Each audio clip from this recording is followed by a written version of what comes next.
Bom, e começamos agora o Agricultura BR para todo o Brasil. Você acompanha pelas antenas parabólicas em todo o país, acompanha também pela Claro TV e pela NET TV, está acompanhando tudo que acontece em todo o país e na agricultura e na pecuária. Você está nos acompanhando também pela Neo TV no Brasil e no Paraguai, pelo Facebook, e você acompanha a partir deste momento o nosso sinal aberto no Mato Grosso do Sul com a TV Imaculada Conceição. Sejam todos bem-vindos e a partir de agora você tem muita informação aí para você ter o planejamento, ter uma melhor situação para definir os seus negócios. Começa o programa de hoje falando a respeito de pecuária. E olha, no Mato Grosso, assim como no resto do país produtor de gado, o preço do boi gordo e também da vaca gorda volta a subir. É o que nós vamos acompanhar agora na reportagem de Valdir Pacheco. Olá!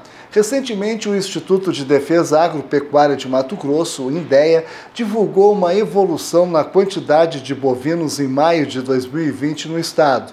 Os dados demonstram que, neste ano, o estado possui 30,98 milhões de cabeças, o que equivale a 645.380 cabeças, ou seja, 2,13% a mais do que no mesmo período de 2019. Quando se divide por categoria, observa-se que o rebanho de vacas apresentou um aumento superior aos de macho. No período, a quantidade de fêmeas subiu 2,63%, ou seja, 19,98 milhões de cabeças, enquanto que os machos 1,23%, totalizando 11,01 milhões de cabeças. O mercado do boi e da vaca gorda registrou por mais uma semana altas significativas do estado na semana passada. A arroba do macho teve uma variação semanal de 2,46%, ficando cotada na média de R$ 211,87. E o da fêmea teve um aumento de 2,64% no período, fechando a média de R$ 201,48. Essas informações foram divulgadas nesta terça-feira no Boletim Semanal da Pecuária do IMEA, Instituto Mato Grossense de Economia Agropecuária. Neste mesmo boletim, ainda foi citado que a dificuldade de compra de animais ainda é uma realidade no estado. Isso demonstrado pela última queda na escala de abate, que ficou próximo dos patamares de 6 dias da semana passada. Quanto ao mercado futuro, o contrato deste mês, de outubro, próximo, permanece em alta. Se fizermos o comparativo semanal, esses aumentos foram de 3,58%, cotado a R$ 239,11 arroba, e 2,09%, ficando a R$ 241 arroba. O IMEA ainda conclui em seu boletim que, mesmo com a alta do bezerro na semana passada, desta vez a valorização da arroba foi mais forte e aumentou a relação troca boi-bezerro, registrando a média de 1,88 cabeça por cabeça. De Sinop, Mato Grosso, Valdir Pacheco.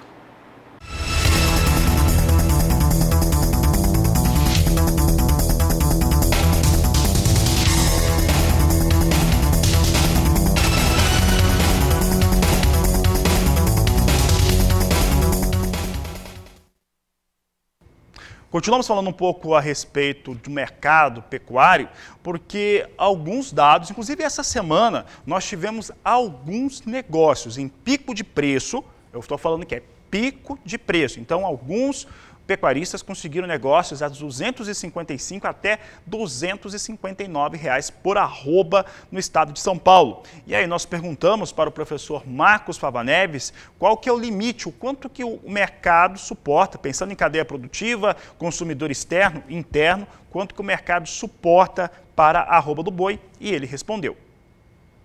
É impressionante o que aconteceu nesse ano quando a gente considera os preços dos produtos e o otimismo das pessoas. E vale para a arroba, vale para os grãos também. Começamos o ano aqui em janeiro com aquele otimismo, né, que vai ser excelente e tal, aí vamos para o fundo do poço em março, abril, com isolamento, né, vai ter queda de demanda, vai sobrar produto, nós não vamos conseguir exportar, Aí de repente você tem esse apoio financeiro acertado que o governo deu para as pessoas da base da pirâmide para continuarem conseguindo consumir. Você tem as exportações e aí nós estamos com esse caso colocado agora que é de volta a inflação de alimentos, o que não é bom nem para a nossa imagem, nem para a sociedade brasileira. Então agora tem que ter um choque de oferta. Só que no boi a gente sabe que não é tão simples de fazer quanto nos grãos, né, que você não cria de uma hora para outra. Então agora tem que pensar junto, tem que ser criativo, tomar cuidado também com os investimentos, porque os ativos estão inflacionados, mas é fato que a pecuária brasileira vai precisar entregar mais com menos recursos. Essa é a grande pergunta que fica, mas mais uma vez, isso é um bom problema.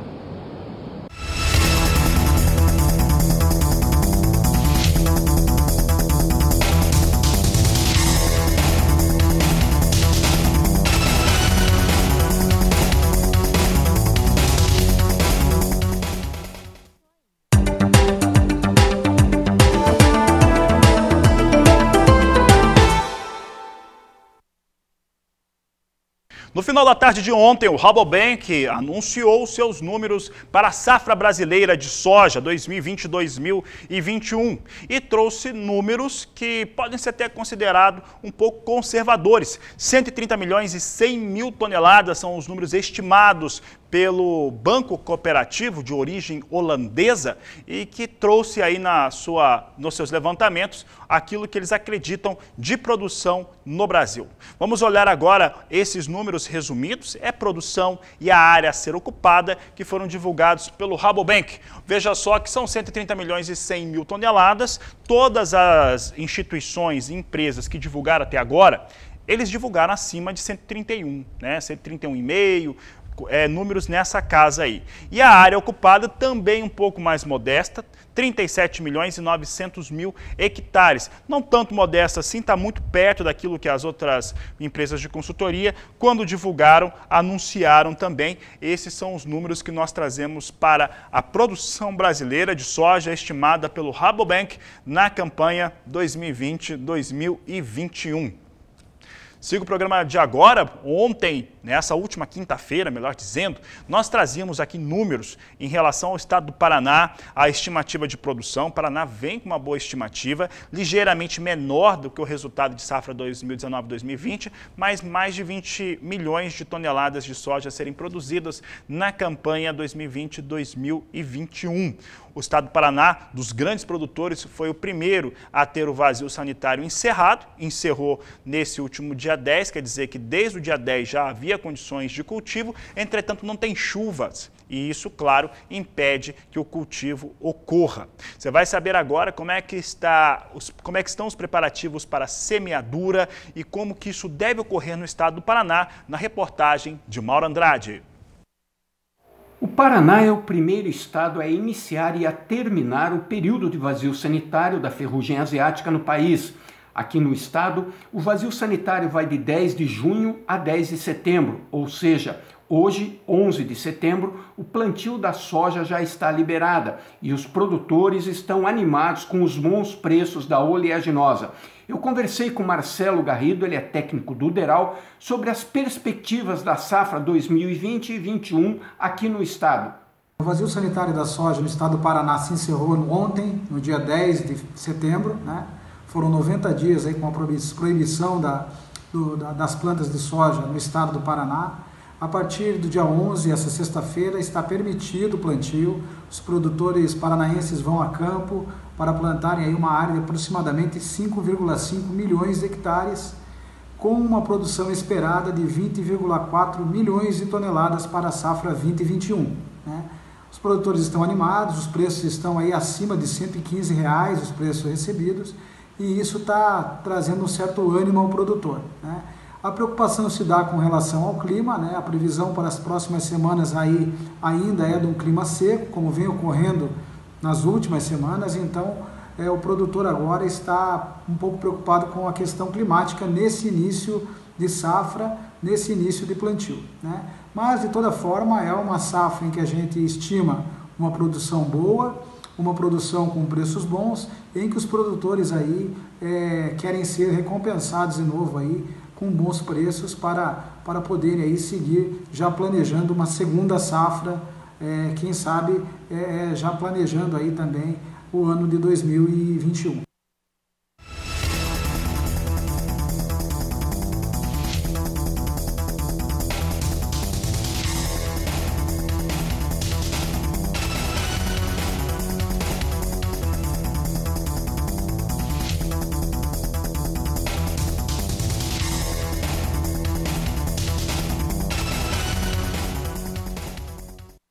Bom, como você viu, no estado do Paraná, a preparação é para o início de semeadura. Ainda não tem ninguém cultivando, porque não tem solo preparado para isso, salvo quem tenha áreas irrigadas, evidentemente. A recomendação da Embrapa Soja é que o produtor rural faça esse cultivo no cedo e utilizando variedades precoces. Isso ajuda a eliminar ou reduz muito os efeitos de ferrugem asiática durante o desenvolvimento da campanha. É o que nós vamos ver nessa outra reportagem do Mauro. O vazio sanitário é um manejo importante para reduzir o fungo causador da ferrugem asiática da soja. Claudine Seixas, pesquisadora da Embrapa Soja de Londrina, nos fala sobre a recomendação e o benefício do vazio sanitário. Acompanhe. O vazio sanitário da soja é um período de pelo menos 60 dias onde não se pode ter plantas vivas de soja no campo. O fungo que causa ferrugem asiática é um fungo biotrófico, ele precisa do hospedeiro vivo para sobreviver. Então, ao retirar o principal hospedeiro do fungo que causa ferrugem, nós esperamos diminuir a quantidade do fungo no ambiente e assim atrasar a ocorrência da doença na safra. Sempre que possível e dependendo da época recomendada para a região, o ideal seria semear cedo e utilizar cultivares precoces. Então é o chamado escape. Considerando que a gente vem do período de vazio sanitário e se a gente tiver conseguido mesmo reduzir a quantidade do fungo no ambiente, se a semeadura é feita no cedo, a tendência é que a doença aconteça nessas lavouras mais tarde. E assim necessitaria de um número menor de aplicações ou mesmo correria um risco menor também de uma redução de produtividade em função da ocorrência da doença. Então, sempre que possível, isso varia de região para região, é importante também ter as boas condições para semear, não é uma recomendação sem levar em conta as outras condições, né, as condições necessárias para uma semeadura, mas enfim, sempre que possível, o ideal é semear cedo e utilizar uma cultivar precoce para tentar obter essa vantagem do escape, quer dizer, a ocorrência tardia da doença na lavoura, o que poderia então reduzir, possibilitar a redução do número de aplicações e mesmo o risco menor de perdas de produtividade por causa da ferrugem asiática da soja. Está aí posicionamento em relação ao cultivo no Paraná. E o Rio Grande do Sul vai ter uma forte recuperação para as suas áreas de cultivo. Não é segredo para ninguém que a campanha 2019-2020 no Rio Grande do Sul foi extremamente prejudicada pela seca, pela falta de chuvas. Isso acabou impactando a produtividade gaúcha. Essa produtividade gaúcha nessa safra foi na casa ali de 30 sacas por hectare, foi bem baixa mesmo, foi bastante afetada. Para essa nova campanha, se espera que o Rio Grande do Sul, tradicionalmente o terceiro maior produtor de soja do país, tenha aí um cultivo que fica na casa dos quase 19 milhões de toneladas de soja e também com uma alta, aí recuperando aquilo que aconteceu na safra 19/20, de mais de 60%. Vamos ver os números então para o estado do Rio Grande do Sul, é o que eu destaco agora. Produção estimada em 18 milhões 640 mil toneladas, quase 70% de alta, porque a safra passada quebrou. Então, 69% de alta para o Rio Grande do Sul na estimativa de produção da Emater gaúcha, produtividade em 51,98 sacas por hectare, 65,6% de alta. A área no Rio Grande do Sul deve ser de 6 milhões e 70 mil hectares, essa área com uma alta de 1,55%, de acordo com os dados da Emater do Rio Grande do Sul.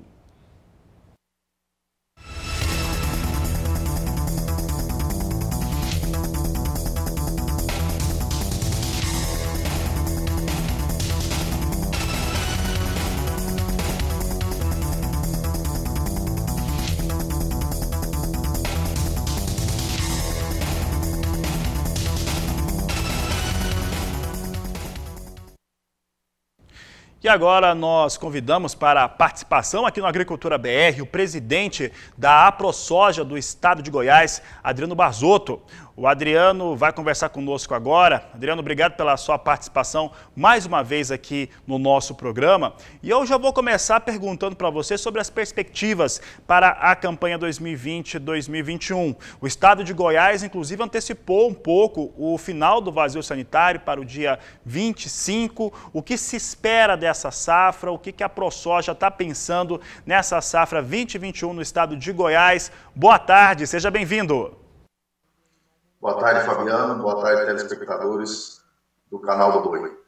Mais uma vez, por mais uma safra e com muita responsabilidade, as entidades que tomam conta do agronegócio do estado de Goiás conseguiram antecipar em 5 dias o vazio sanitário, passando então do dia 30 de setembro para 25 de setembro, e vai ser mais um ano de aprendizado para que nós tenhamos segurança na questão da ferrugem asiática no estado de Goiás. É claro, ano passado fizemos também antecipação, porém não houve problema nenhum com a ferrugem asiática. Ela chegou só na primeira semana do mês de fevereiro, e a gente já estava em período de colheita, então não houve dano nenhum para a cultura. Vamos estudar isso mais um ano, tentar avaliar, para quem sabe a gente possa talvez nos próximos anos avançar e antecipar até talvez um pouco mais, já que para quem faz plantio de algodão no safrinha, para quem faz agricultura irrigada, a antecipação é bastante importante. Tá certo, Barzotto. Barzotto, em relação às áreas no estado de Goiás, os números que estão sendo apontados pelas empresas privadas, como a Datagro, como a Stonex, é que o Brasil amplia áreas sobre as regiões degradadas de pastagem, e o estado de Goiás tem algumas áreas nestas condições. Como é que vai ser essa ocupação nessa safra 2020-2021? Goiás sempre foi um estado com uma grande plantel de pecuária. Tendo em vista isso, áreas de pastagem são uma grande quantidade no estado ainda. Então, anos onde a cultura de grãos, tanto soja como milho, tem uma precificação um pouco melhor, que é o caso desse ano por conta da escassez de grãos no mercado internacional, e também fator do câmbio, que está ajudando muito o produtor brasileiro, certamente algumas áreas de pecuária perderão espaço para a lavoura de grãos. Isso aí a gente percebe a cada ano um avanço aí de 1,5%, 2% no estado de Goiás. Esse ano a gente acredita que vai ficar aí muito próximo de 2%, ou até talvez um pouco mais, chegando aí a 3,7 milhões de hectares de soja e milho na safra de verão.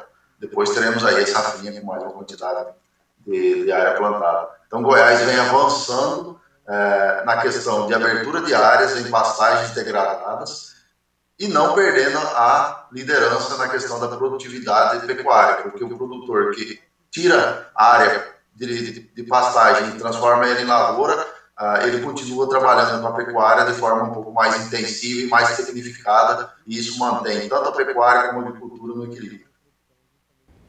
Barzotto, eu sei que ainda, de certo modo, é cedo para falar, os produtores de Goiás ainda estão aguardando o final do vazio sanitário, mas, de qualquer maneira, o que se pode dizer hoje em termos de produção e produtividade para a lavoura de soja no estado de Goiás?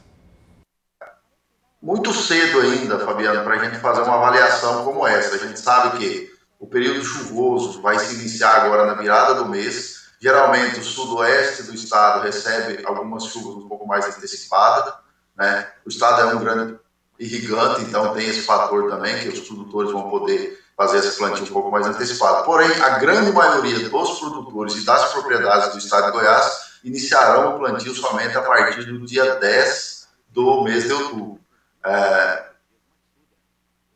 Essa semana a gente teve aí algumas previsões que mostram que talvez ainda a chuva demorará um pouquinho mais para chegar, talvez perto do dia 15 de outubro. Então, está muito cedo para a gente avaliar potencial produtivo. Mas o estado de Goiás está muito bem posicionado no país, sempre ele tem boas pluviometrias, né? Não é igual Tocantins e Bahia, que em alguns anos sofre um pouco mais. Paraná, o ano passado, sofreu. Goiás tem a sorte de ter boas precipitações e a gente acredita que, mesmo sendo muito cedo, Goiás poderá entregar aí em torno de 14 milhões de toneladas de soja nessa safra que vai se aproximando aí. Bom, aí o Barzotto confirmando, né, que pode para Goiás aí uma produção na casa de 14 milhões de toneladas. Vou até pedir para o pessoal colocar na tela. Olha só, Barzotto, nas últimas semanas nós tivemos algumas instituições privadas, e aí novamente eu cito as consultorias, a Datagro, a Estonex, que falaram a respeito deste assunto, falando a respeito de como que estão as comercializações antecipadas para a safra 2020-2021. Os números estão variando entre 51% e 52% até 55% de toda a lavoura brasileira já comercializada. Individualmente, como é que vem a comercialização antecipada para os produtores do estado de Goiás e como que eles têm conseguido aproveitar esses momentos, essas janelas de oportunidade de negócios? O produtor ele foi aproveitando cada momento de precificação da soja futura. Começou lá no mês de maio, abril, maio, quando tivemos aí oportunidades de preços ao redor de R$90 por saca. Depois a soja foi avançando na questão de preço, chegamos a 95, 98, R$100, ultrapassamos essa marca de R$100 na soja futura e o produtor foi avançando com a sua comercialização e ele está bem em linha com o que você acabou de falar, em torno de 50% a 55% da nossa soja já está comercializada a bons patamares, né? Isso precisa ser dito, ao redor aí de 90 a R$100 por saca de soja, um preço histórico para a soja futura. O produtor precisa ter uma atenção muito especial de agora para frente, porque ele vai iniciar o plantio com 50 e poucos % da sua área já comercializada.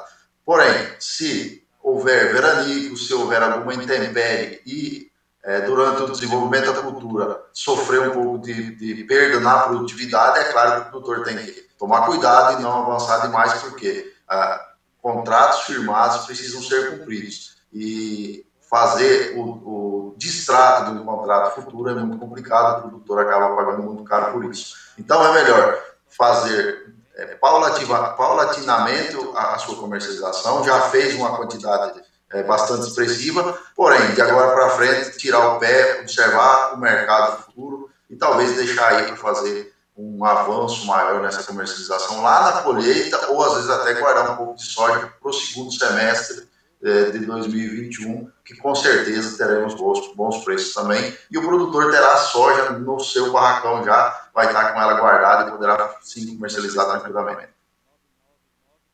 Barzotto, para encerrar a nossa conversa, nós tivemos agora, nesta semana, uma situação no qual o Brasil ele retirou as tarifas de importação de arroz para países fora do Mercosul. Então, vai poder importar arroz de qualquer origem, e aí a gente pensa principalmente em Vietnã e Estados Unidos, porque o arroz é parecido com o nosso, para entrar no Brasil aqui, para tentar equilibrar a oferta. Essa é a questão. Então, isso gerou uma série de reclamações, de pontuações que não são boas por parte dos produtores de arroz do Rio Grande do Sul, principalmente, onde está concentrada a produção brasileira de arroz. Houve uma indignação forte desses produtores e é entendível porque, na verdade, ano a ano, o risicultor brasileiro só toma prejuízo. Então, esse ano, uma situação diferente, vai importar esse arroz. Isso já está decidido. E, ao mesmo passo, há uma discussão em relação a tirar essas tarifas também de importação de milho e soja.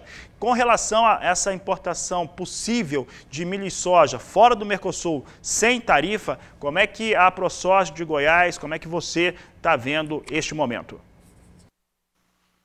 O caso do arroz é um caso muito específico. Goiás não tem muita tradição na produção de arroz, então a gente não pode opinar muito.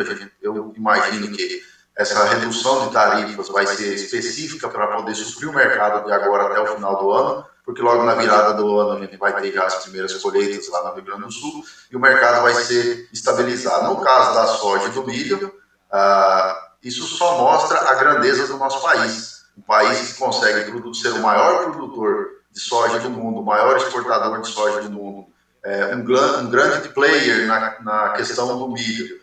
O milho de melhor qualidade produzido no mundo e ainda assim precisa talvez importar um pouco de produtividade da produção de outros países, isso só mostra a nossa grandeza e essa importação com certeza não afetará preços aqui no Brasil, porque quando chegar o momento da colheita, o mercado ele é soberano, a lei da oferta e da procura vai continuar funcionando e os preços irão se acomodar. Então a gente não tem preocupação nenhuma quanto a essa redução de tarifas, porque ela certamente será momentânea.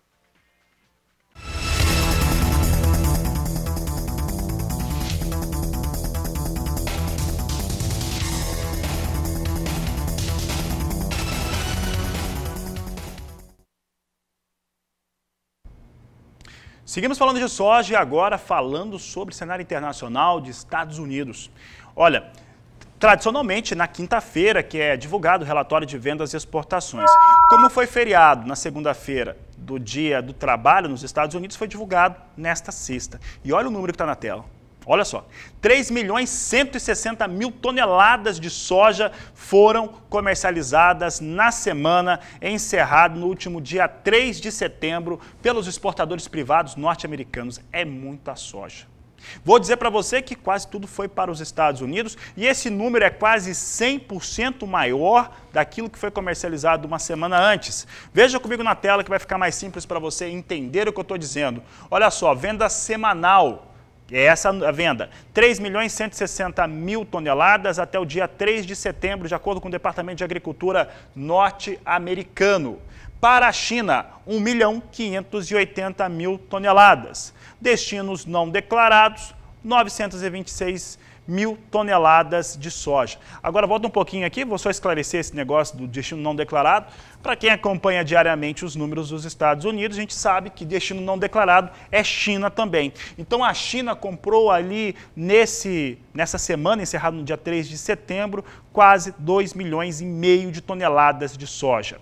Voltando agora para a parte final do relatório, com isso, os norte-americanos já venderam na safra 2020-2021, muito mais acelerado na comercialização do que a safra anterior, 29.350.000 toneladas, para uma meta de exportação de 57.830.000 toneladas. Notícia altista para o mercado, né? Alta para o mercado da soja em Chicago. Mas aí eu te pergunto, será?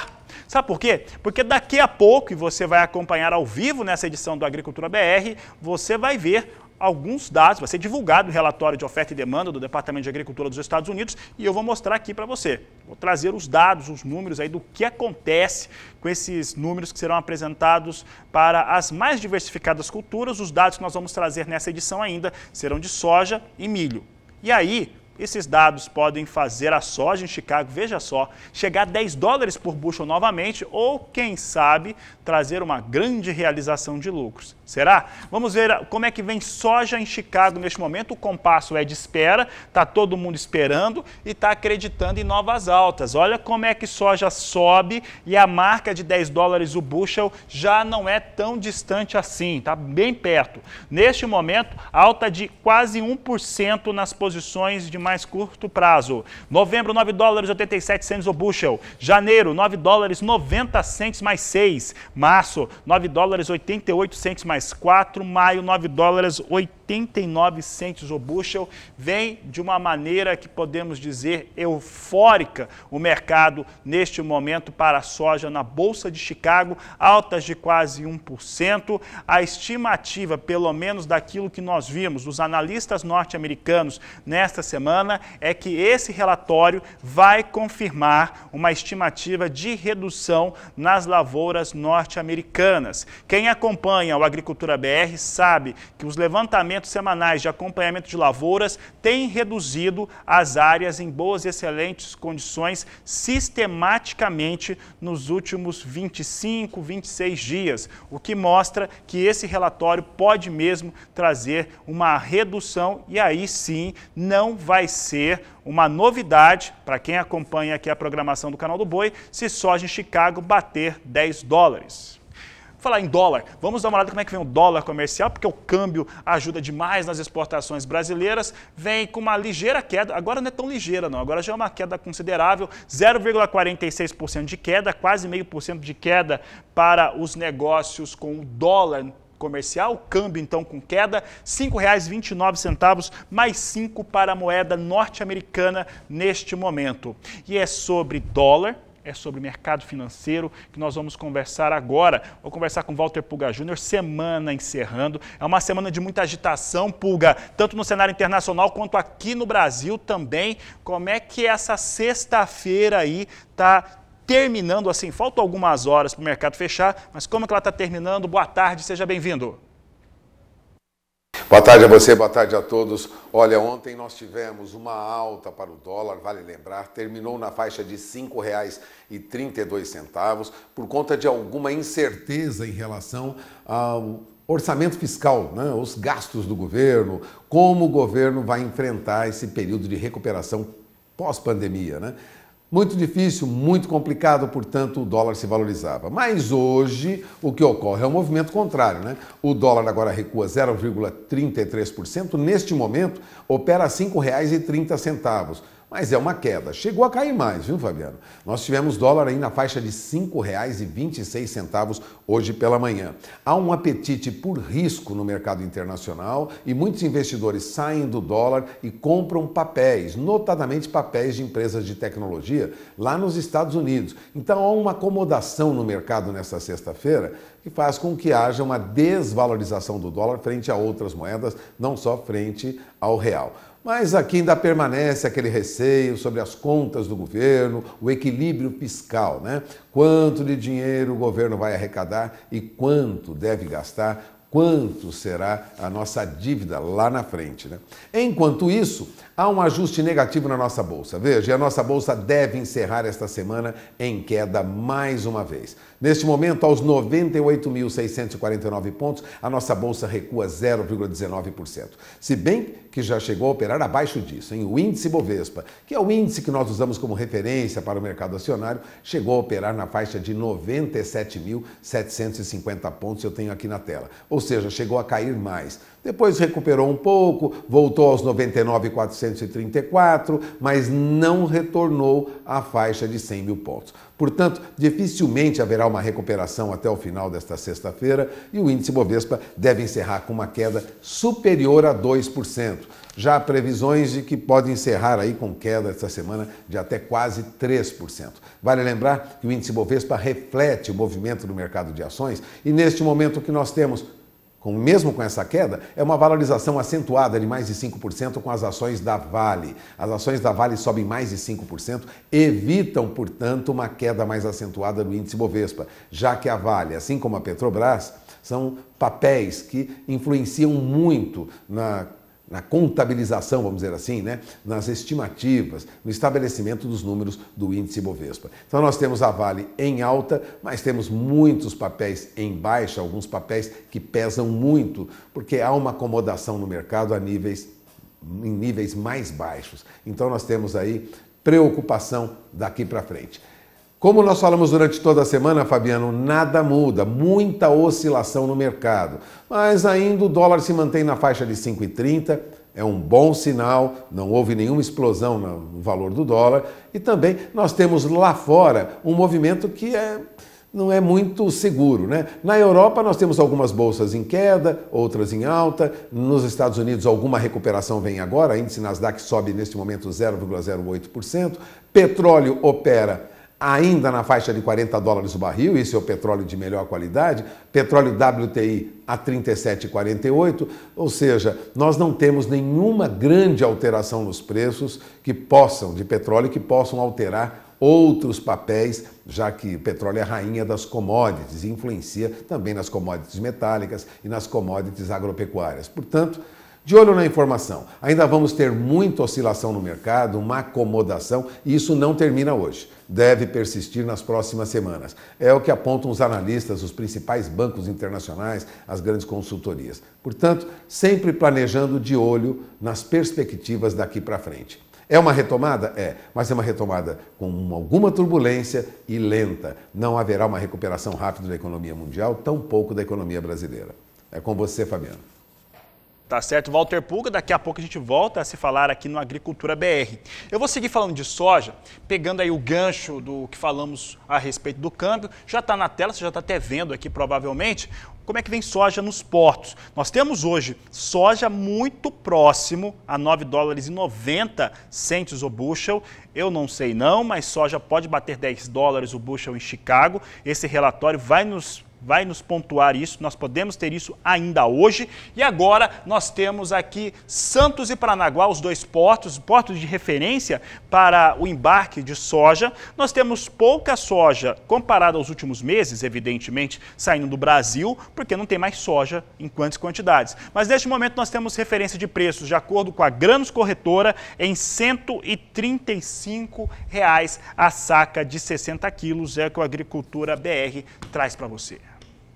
E a seguir no Agricultura BR você vai saber como é que vem a comercialização de grãos, como é que ela vai ser no futuro. Esse ponto é bem interessante, uma informação legal para você que é agricultor, para você que é produtor rural, para você que é pecuarista e também precisa fazer a aquisição e sabe que vai fazer isso também daqui a alguns anos. Um outro assunto que você vai ter por aqui é o relatório de oferta e demanda. É isso mesmo, daqui a pouco, daqui a cerca de 12, 13 minutos, nós vamos ter a divulgação do relatório de oferta e demanda do Departamento de Agricultura norte-americano. E você sabe, você vê primeiro aqui no canal do Boi, você vê aqui no Agricultura BR. Eu vou para o intervalo e volto já. A Agricultura BR está de volta e agora para falar de algodão. No estado do Mato Grosso do Sul foi conclusa a colheita da pluma e você vai saber do entendimento agora da presidência, diretoria executiva da AMPASSUL, Associação Sul-Mato-Grossense dos Produtores de Algodão, como é que foi essa última safra. Última safra que já tem ali cerca de 85% comercializada a bons preços para o produtor. Veja. Infelizmente, por causa da pandemia, os preços, mesmo com a alta do dólar, os preços não se recuperaram por causa da baixa demanda. E estamos aí com a expectativa para a safra 2021, com os preços excelentes para a soja e o milho, se vai ter interferência na área do algodão, se alguns produtores vão reduzir a área de algodão e fugir para a soja e o milho safrinha. Mas o algodão no estado de Mato Grosso do Sul é uma cultura muito importante. É uma opção do produtor diversificar, né, suas culturas, né, com soja e milho e também com algodão.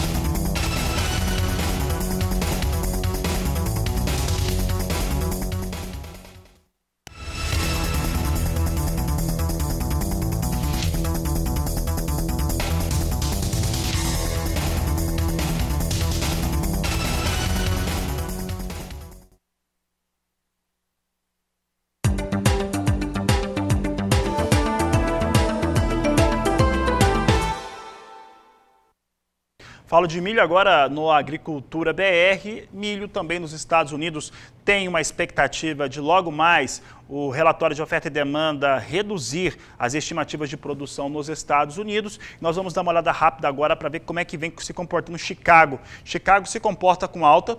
A crença é que isso ocorra mesmo. As altas agora estão entre 0,5% até 0,8% para o mais curto prazo. Dezembro é onde mais sobe, 0,8% agora de alta a 3 dólares 67 centes mais 4 o bushel. Março, 3 dólares 77 centes o bushel, 0,6% de alta na posição de março. Maio, 3 dólares 82 centes mais 6 e a posição de julho, 3 dólares 86 centes mais 2 por bushel. São os negócios com milho na Bolsa Norte-Americana de Chicago.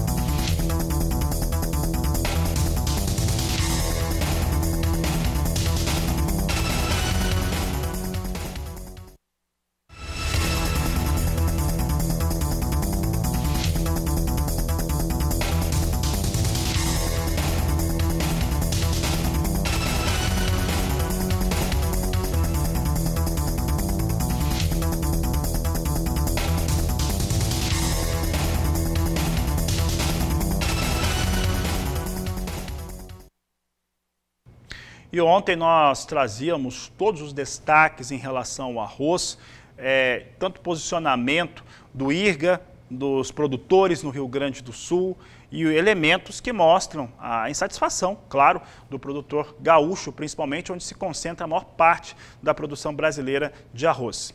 Trazemos hoje o posicionamento oficial do Ministério da Agricultura. Um item interessante em relação a qualquer tipo de importação que ocorra agora no Brasil, seja de ordem da produção rural, ou seja, da ordem industrial, comercial. O dólar está alto, então é muito difícil, praticamente impossível, entrar um produto no Brasil com valores tão competitivos assim. Porque se o dólar é favorável quando vendemos algo, o produtor rural está cansado de saber disso, quando se compra algo de fora, ele é desfavorável, pagamos mais em reais. E a ministra da Agricultura, Tereza Cristina Corrêa da Costa, comentou essa situação da importação de arroz, essas 400 mil toneladas, garantiu dois fatores, que isso não vai trazer impacto negativo para a produção do Brasil e que está totalmente garantida a questão do consumo interno brasileiro. Veja.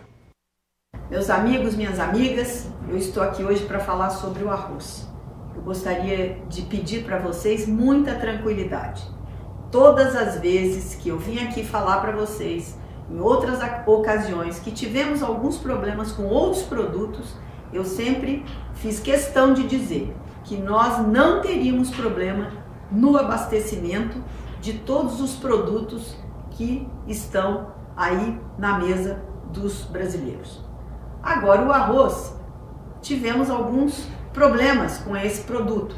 No passado, o arroz teve um preço muito baixo durante muitos anos, nós tivemos uma queda na área de produção e o arroz, então, hoje ele tem um preço mais alto, mas ele está na prateleira, vai continuar nas prateleiras.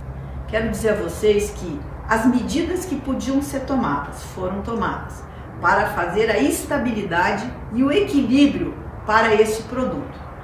O Brasil abriu mão, tirou a alíquota de importação para que produto de fora pudesse entrar e trazer o equilíbrio para os preços.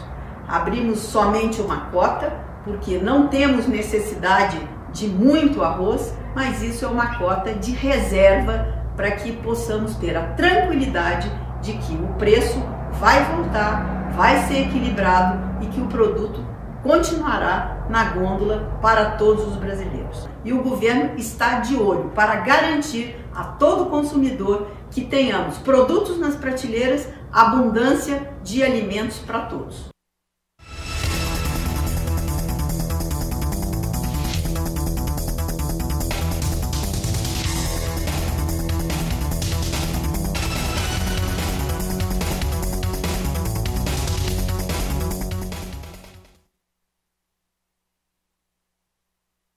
E a intensidade na comercialização de grãos tem feito com que o produtor foque bastante na questão dos negócios da sua produção.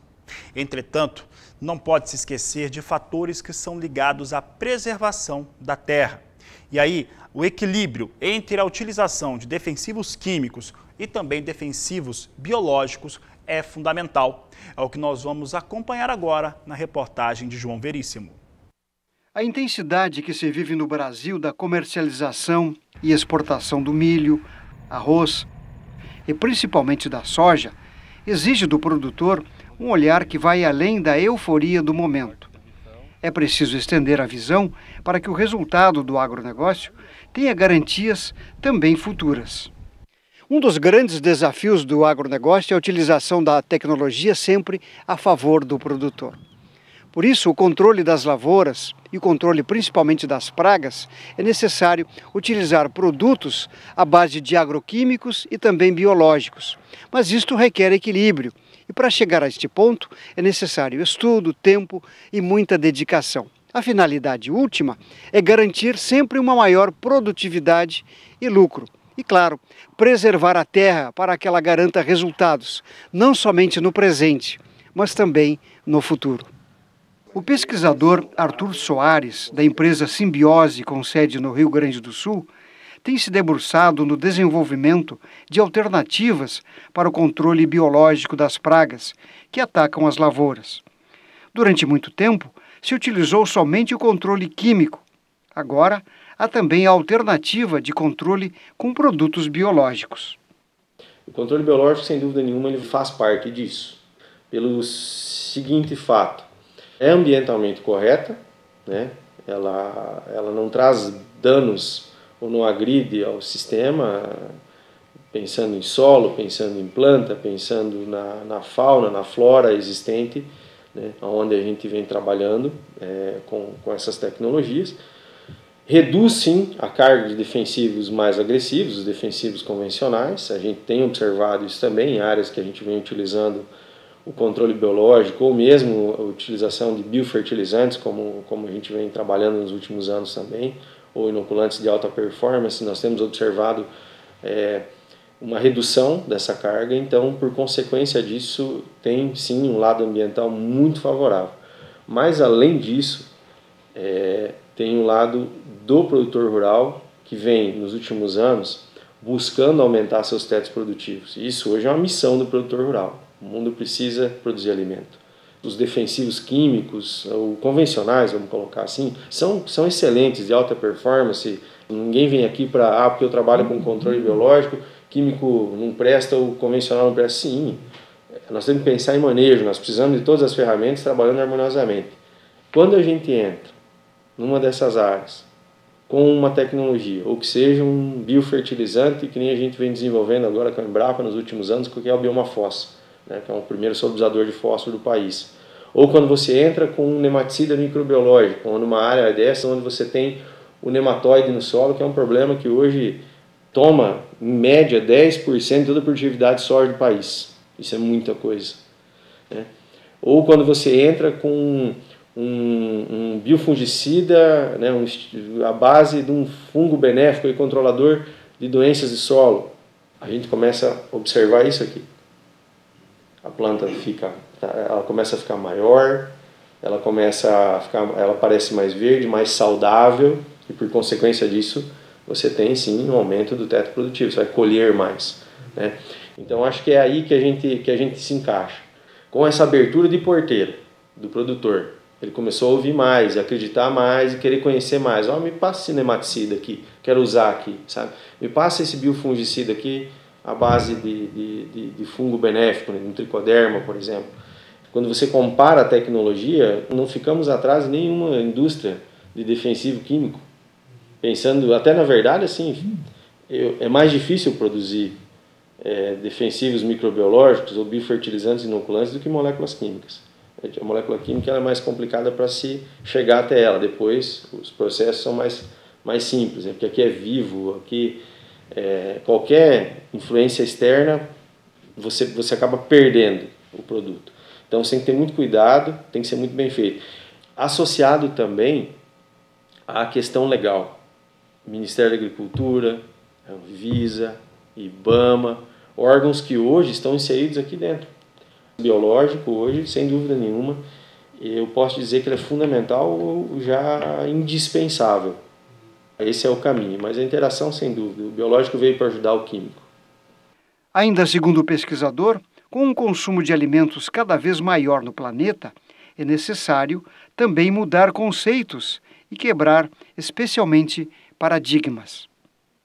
E na região do Pantanal, as equipes do Corpo de Bombeiros do Mato Grosso e Mato Grosso do Sul têm atuado a fim de conter os incêndios que ocorrem em áreas pantaneiras. Atuam junto com produtores rurais e as comunidades locais. Quem mais tem tentado defender e controlar esses incêndios são exatamente produtores e também os moradores da região. É o que nós vamos ver agora na reportagem. O Pantanal enfrenta a pior seca dos últimos anos. O bioma, conhecido por ser a maior planície alagada do mundo, agora sofre com um cenário totalmente diferente. O fogo se espalha rapidamente e quem mora na região se preocupa. O último balanço apontou que 72% dos focos de queimada em Mato Grosso do Sul eram da região pantaneira. Teve um incêndio que para nós foi criminoso, veio da beira do rio. Esse incêndio afetou o fundo da propriedade, queimou a cerca. Quando a gente foi vistoriar a cerca, os animais já tinham saído e aí saiu para um campo afora que a gente fala, que tem uma parte de nativo que é beirando o rio lá, que juntando todas as fazendas, que a cerca queimou tudo, dá umas 17 mil hectares. A área queimada na região pantaneira já ultrapassa os 2 milhões de hectares. Para se ter uma ideia, o tamanho corresponde a 10 vezes as cidades de São Paulo e Rio de Janeiro juntas. De acordo com informações do Instituto Nacional de Pesquisas Espaciais, tudo o que queimou na região pantaneira de janeiro até agosto deste ano corresponde ao mesmo número de queimada dos últimos 6 anos na região do Pantanal. De acordo com essas informações, são cerca de 10.153 focos de incêndio. Nesse momento nós estamos fazendo uma ação integrada no bioma Pantanal. Então, quando tem incêndios maiores no Mato Grosso, nós deslocamos para o Mato Grosso e deslocamos para o Mato Grosso Sul. Então é uma ação integrada. Então são mais de 2 milhões de hectares. Esse é um grande problema. Nós já temos problema com os nossos produtores pecuaristas.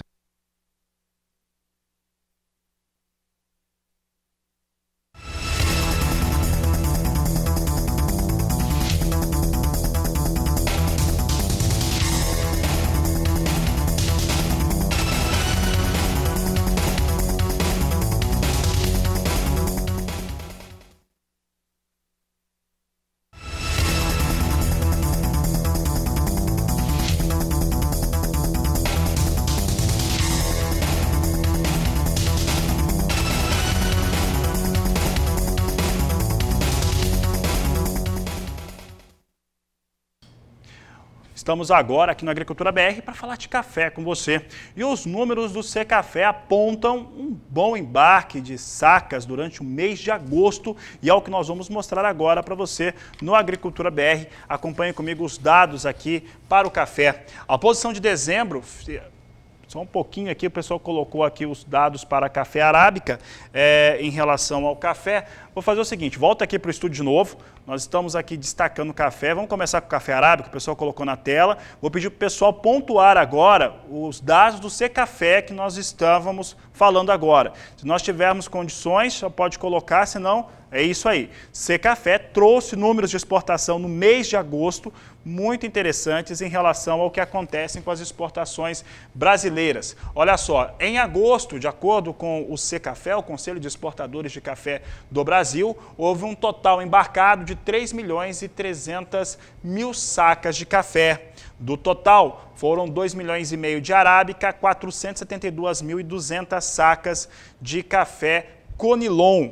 Um dado interessante foi a receita cambial gerada pelas exportações no último mês de 386 milhões e 600 mil dólares, o que equivale a 2 bilhões e 100 milhões de reais e representa um aumento de 25,2% em relação a agosto do ano passado. Então, faturamento muito bom, principalmente quando se fala em reais, 2 bilhões e 100 milhões de reais em faturamento com as exportações de café durante o mês de agosto. Agora sim, vamos ver como é que vem os negócios com o café arábica na Bolsa de Nova York. Vem em alta, já deu para ver isso antes. Veja só que dezembro vem $1 32 centes a libra peso. Março, $1 32 centes mais 90. Maio, $1 34 centes mais 10. E julho, $1 35 centes mais 10 por libra peso. São os negócios que trazemos agora com café arábica na Bolsa de Nova York.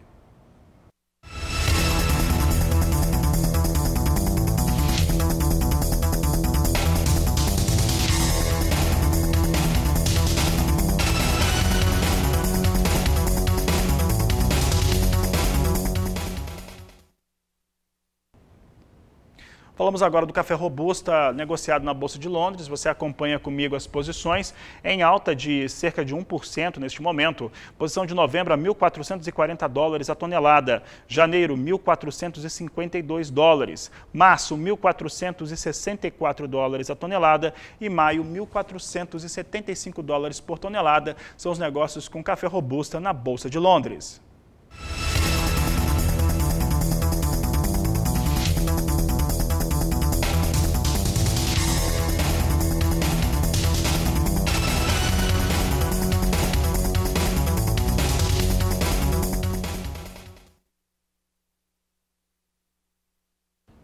Olha, o PIB do agronegócio tem garantido uma melhor situação econômica para o Brasil, para todos os setores. E é exatamente o agro que vai garantir que alguns estados saiam da crise que foi causada pelo coronavírus muito mais rápido que os demais. É o que nós vamos ver agora na reportagem de Vinícius Souza. A força do campo é inquestionável. O setor foi um dos poucos a apresentar crescimento no primeiro semestre de 2020. A expectativa é que o PIB do agro avance 2,5% neste ano. Mais uma vez, justamente o universo agro, de uma forma agregada, foi o setor que apresentou o melhor desempenho. Na verdade, esse bom desempenho não está resumido ali, concentrado no primeiro semestre. Na verdade, quando a gente observa as projeções da pesquisa Focus do Banco Central, de fato, entre os três grandes setores da economia brasileira, as atividades agropecuárias, de longe, são o setor que apresentam ou que devem apresentar o maior crescimento para 2020.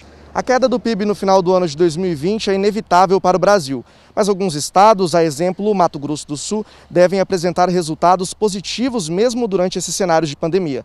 Além disso, o agronegócio é o setor que contribui de maneira significativa para esse crescimento. Só no estado, cerca de 70% do crescimento do PIB deve se relacionar ao setor agro.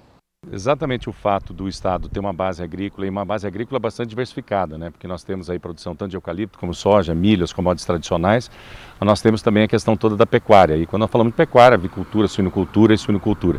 Então esse conjunto de fatores, existe uma previsão que a gente consegue este ano, né, sair com um PIB positivo de 2,7%. Então o estado de Mato Grosso do Sul está sendo sinalizado aí como o estado com maior resiliência, que é uma maior capacidade de ter PIB positivo em relação ao PIB nacional. E essencialmente isso dá através do agronegócio. Quando a gente fala agronegócio, nós estamos falando da produção agrícola em si, mas também da agroindustrialização, que ao longo dos anos o estado tem evoluído e processado todos esses produtos. Outro ponto que comprova o desenvolvimento do setor é o número da exportação de soja, que já soma 36% da balança comercial do Mato Grosso do Sul.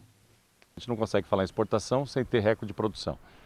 E nesse momento a gente aumentou em 61% a exportação do volume de soja em relação ao ano passado. Isso decorre essencialmente de dois fatores que são fatores nacionais. Preço, decorrente da taxa de câmbio, nós temos uma desvalorização do câmbio de 40% em relação ao mesmo período do ano passado. E a demanda externa aquecida. Então, Mato Grosso do Sul hoje tem como principal consumidor o mercado chinês, 50% das nossas exportações totais vão para o mercado chinês. E também a abertura de novas áreas, como por exemplo Indonésia e Tailândia, foram países que passaram a importar de Mato Grosso do Sul, que importavam muito pouco. Então existe também uma diversificação de demanda internacional. Então, produção, a elevação da produção, junto com preço e demanda internacional, que faz com que a gente bata esse recorde de exportação. De Campo Grande, Mato Grosso do Sul, Vinícius Souza.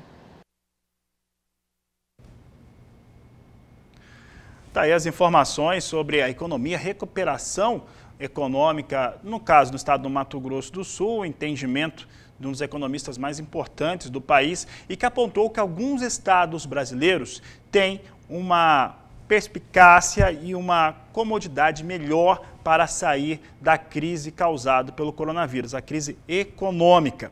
Dos 5 estados que foram apontados, apenas um não tem a sua característica no agronegócio, é o estado do Rio de Janeiro. O estado do Rio tem, claro, os royalties do petróleo, isso ajuda demais, além do turismo no Rio de Janeiro e assim por diante, mas principalmente por conta dos royalties do petróleo no Rio. O problema do Rio de Janeiro é outro, né? O problema do Rio de Janeiro é político, né? Porque sempre teve, enfrentou graves problemas, e ainda mais agora, estou falando muito mais como um cidadão daquele estado.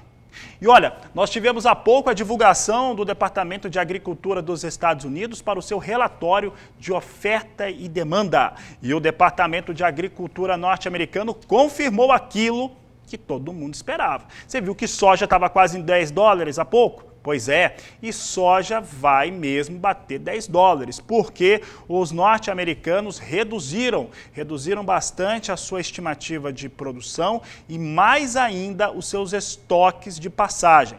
Nós vamos mostrar agora o relatório sobre a ótica da China, do Brasil, tem mudança no Brasil também, e vamos mostrar, por último, dos Estados Unidos, para depois mostrar a soja em Chicago, né, e fechar aqui o nosso negócio, fechar aqui o nosso programa Agricultura BR, segunda edição, do 12h10. Vamos começar então? Nós estamos falando do relatório de oferta e demanda do Departamento de Agricultura dos Estados Unidos. Se você tiver o gráfico, nós temos o gráfico, pode colocar na tela. Nós começamos aqui pelo Brasil. Olha só as estimativas brasileiras, eu estou falando da safra 2020-2021. Produção estimada em 133 milhões de toneladas de soja.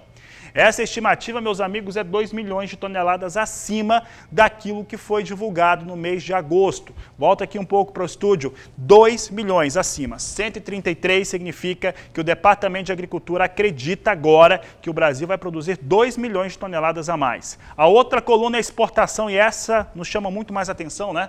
Exportação, 85 milhões de toneladas de soja para a campanha 2021. Também em alta, os norte-americanos estimavam no mês de agosto 84 milhões de toneladas, agora amplia em 1 milhão, traz para 85 milhões de toneladas a sua expectativa para os embarques brasileiros da oleaginosa. O Brasil vai vender muito mais soja ainda nessa campanha nova 2021.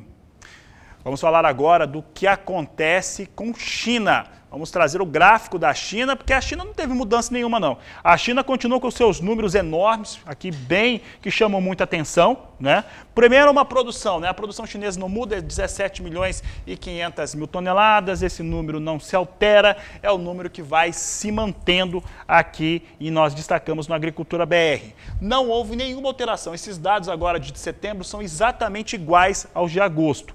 A importação chinesa em 99 milhões de toneladas de soja. Amigos, é muita soja que a China vai comprar nessa safra 2021. Retoma mesmo as suas compras, é por isso que está comprando tanta soja assim do Brasil. Os estoques chineses em 27 milhões e 260 mil toneladas, também sem alteração.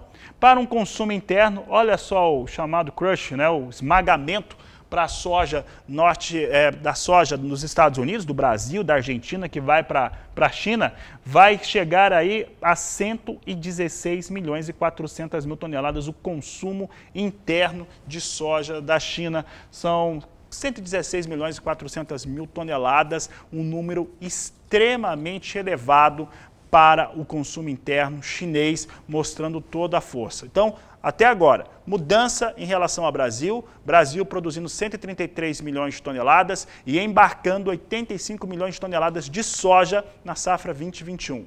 Mas o que interessa mesmo, esse relatório interessava, era como que o Departamento de Agricultura dos Estados Unidos iria se comportar diante de tudo que aconteceu nesses últimos 30 dias em relação à soja norte-americana. E acabou trazendo números que confirmam a expectativa dos operadores de mercado. Reduziu a produção e reduziu também os estoques norte-americanos. Veja comigo como é que ficaram então esses cenários norte-americanos aqui. Olha só, a produção em 117 milhões 380 mil toneladas. É isso mesmo, amigos. Caiu 3 milhões e 100 mil toneladas a estimativa de produção norte-americana de soja. A produção cai 3 milhões e 100 mil toneladas. As exportações norte-americanas não tiveram alteração, continuam estimadas em 57 milhões 830 mil toneladas. Mas quero chamar a sua atenção, em especial, claro que são números dos Estados Unidos, mas esses números mexem com todo o mercado internacional. Olha o último número da coluna lá, está baixinha. 12 milhões 520 mil toneladas de soja em estoque nos Estados Unidos. Meus amigos, são 4 milhões de toneladas a menos estocada pelos norte-americanos. Não há dúvida, o mercado esperava mesmo um relatório altista e ele veio para trazer o mercado para cima. Agora, se veio para cima mesmo, eu não olhei. Tentei olhar agora rapidamente pelo telefone, mas não consegui não. Agora nós vamos ver como é que soja em Chicago se comporta para este momento no qual foi confirmado. Olha lá, eu disse que ia bater 10, deve vir para 10 mesmo. Olha só que soja quase chegando na marca dos 10 dólares ao bushel. Novembro, 9 dólares 95 centes mais 2 por bushel. Neste momento sobe quase 2% as posições de mais curto prazo negociadas na Bolsa Norte-Americana de Chicago. Janeiro, 9 dólares 98 centes mais 4 bushel. Temos aqui março, 9 dólares 94 centes mais 6 e a posição de maio, 9 dólares 93 centes mais 4. Então, confirmou tudo aquilo que quem opera no mercado norte-americano, os operadores, analistas, acreditavam. Um relatório altista, reduzindo a produção e reduzindo os estoques de passagem dos Estados Unidos. Os estoques caíram 4 milhões de toneladas. Isso é positivo para o mercado, é positivo para o produtor norte-americano e é também muito interessante e produtivo para quem é aqui do Brasil, sojicultor brasileiro. Então, números muito bons apresentados nesta tarde de sexta-feira. Vamos encerrar uma semana para quem é sojicultor muito boa, né? Quem estava acompanhando a Agricultura BR nas últimas semanas sabia que isso poderia mesmo vir a acontecer. E o outro elemento que acaba definindo como é que fica o mercado é o dólar, né? O câmbio aqui no Brasil. Vamos dar uma olhada no câmbio, no dólar, rapidamente. Dólar vindo agora muito para perto da estabilidade, 0,24% de queda para a moeda norte-americana. No Brasil, R$ 5,30 mais 7, dólar vai andando nessa casa. Então, ó, vou encerrando essa edição do Agricultura BR, vou encerrando bastante animado porque os números foram muito interessantes, vieram dentro daquilo que nós esperávamos também, ficou bacana, né, os números para a soja divulgado pelo Departamento de Agricultura norte-americano. Eu agradeço a sua audiência, agradeço você estar conosco. Voltamos logo mais na terceira edição, às 16 horas no horário de Brasília. A todos uma excelente tarde e até mais.